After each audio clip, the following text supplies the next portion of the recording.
Nelson, get it. Hey, skirt.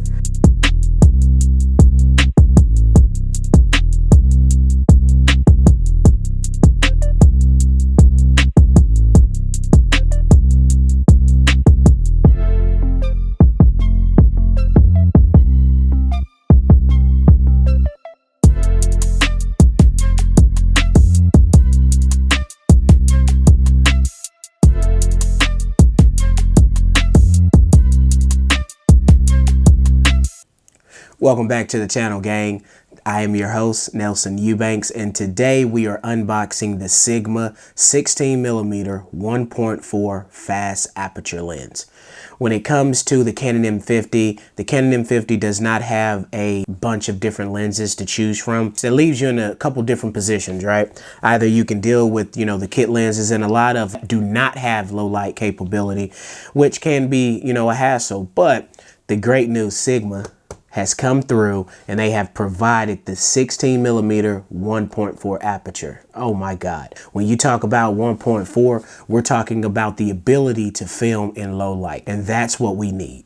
And that's what we're going to kind of look at. We're going to do the unboxing, kind of get a view of this lens and kind of go from there. So without further ado, let's get to the lens.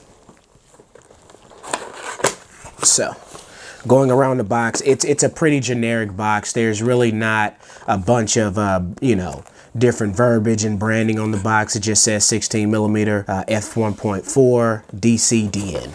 And this is for, again, the Canon M50 body. All right, so right off the bat, it's pretty plain and simple. I'll turn it this way, maybe you can get a better shot. Got your normal books and stuff, but let's take it out. Oh, plug it and foul it. All right, so I'm gonna open this up.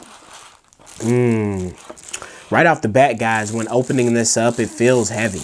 It definitely feels heavy. It's definitely a lot heavier than the kit lenses, I would say, for sure.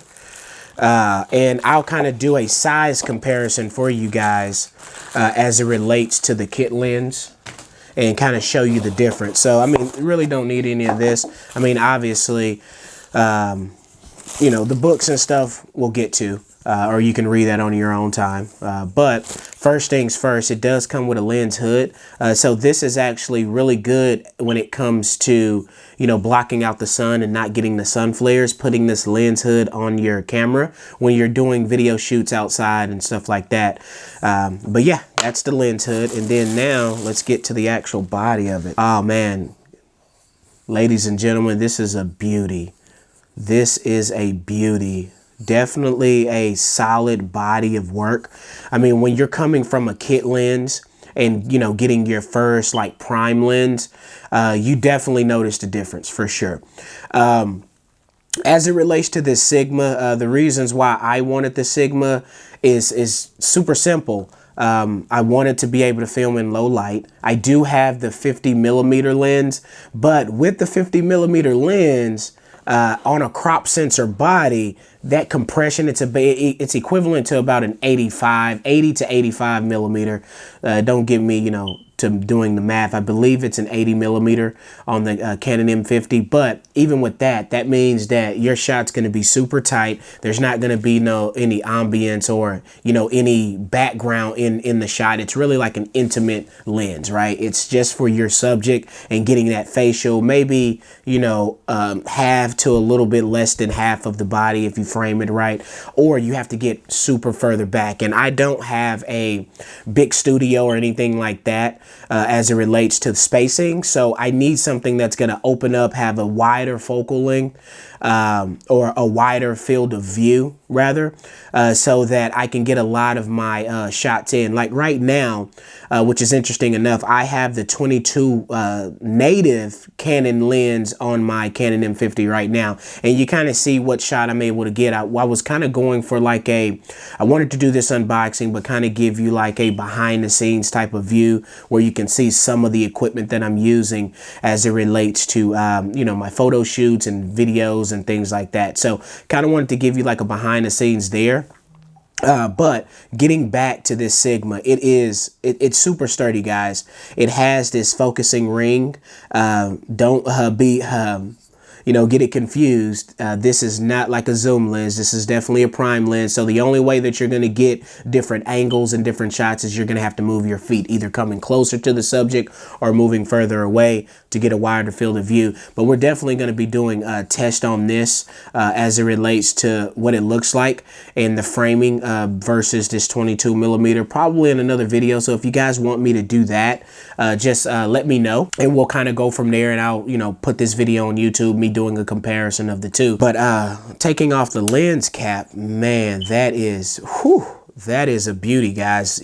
The glass on this thing is amazing. It is utterly amazing, guys. And just kind of going around, it does have a little bit of branding. It does say your 16 millimeter 1.4 DCDN, and this does have a 67 millimeter thread count on the front, which is super important. I did get an ND filter.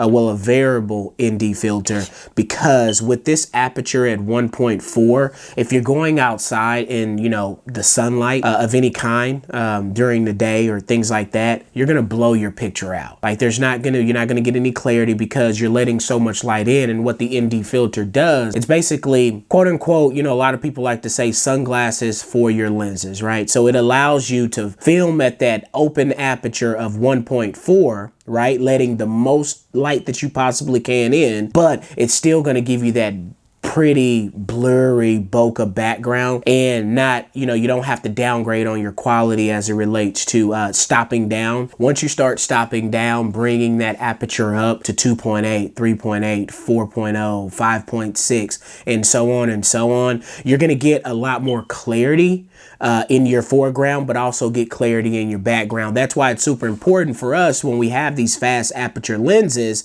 to get that 1.4 with that variable ND filter, because you don't have to stop down and you can let all the light in, just throw your ND filter on, close it off, and then that way you still can get that beautiful blurry background. I was hoping to actually give you guys some footage of that today, but unfortunately the weather just isn't permitting, and it's super cloudy, overcast, looks like it's gonna rain, and I'm not sure if this is weather sealed and things like that, so I'm not even gonna take any chances, because obviously I'm not sponsored by anyone at this point. So everything that I am purchasing is solely out of my own pocket, so not gonna put my equipment in danger of being tarnished. I literally just got this lens not too long ago. So with that being said, I'm really excited about this Sigma lens for sure, and I think that this is gonna take my video quality to the next level, obviously, and then it's also going to allow me to have the ability to shoot different shots, right? Because again, like I said, I have the 50 millimeter, I have the kit lens, the 15 to 45, and I also have the 22 millimeter. So with saying that, I'm going to give you guys a quick comparison of the three lenses, obviously, so you can kind of see what the 50 millimeter looks like in comparison, as well as the kit lens. Unfortunately, I'm not going to be able to show you the 22 millimeter just because that's what I'm filming with at this time. So give me a second and I'll be right back. All right, guys, so now we're back. I do have my Sigma 16 millimeter lens here, and then this is my 50 millimeter EF lens 1.8, and then I have the kit lens. So as you can see, it gets smaller and smaller and smaller.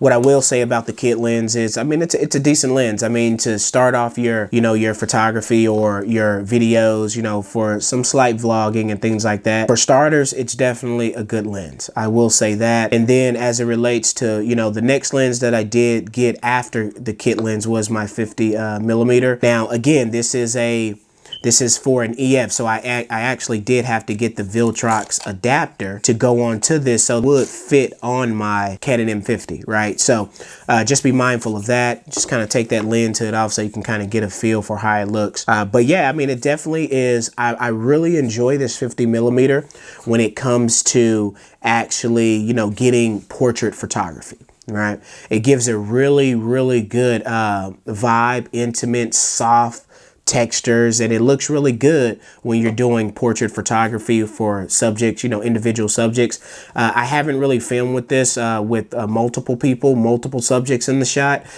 just because, I mean, my space is super small, as you can see. I mean, I think I only have like the 53 inches, 53 by 36, or 53 in width and then 36 in length as it relates to my backdrop. So I mean, this is really only for portrait photography, right? But with saying that, then you have your Sigma 16 millimeter, and this is a beast. This is a beast, and I'm so excited to have it. But yeah, I wanted to kind of give you guys a look at 3 different lenses and kind of see what I've graduated to each and every single time. So with saying that, I hope that you guys enjoyed the video. I'm super excited to for you guys to be watching it. Please like, share, comment, and subscribe. It definitely helps the channel each and every time you like my video. I'm trying to get pushed to the YouTube algorithm, and the only way to do that is for you, the gang, to help me out. So thanks for doing that for me. And as always, be safe out there, wear your mask, and we'll catch you in the next video. Peace.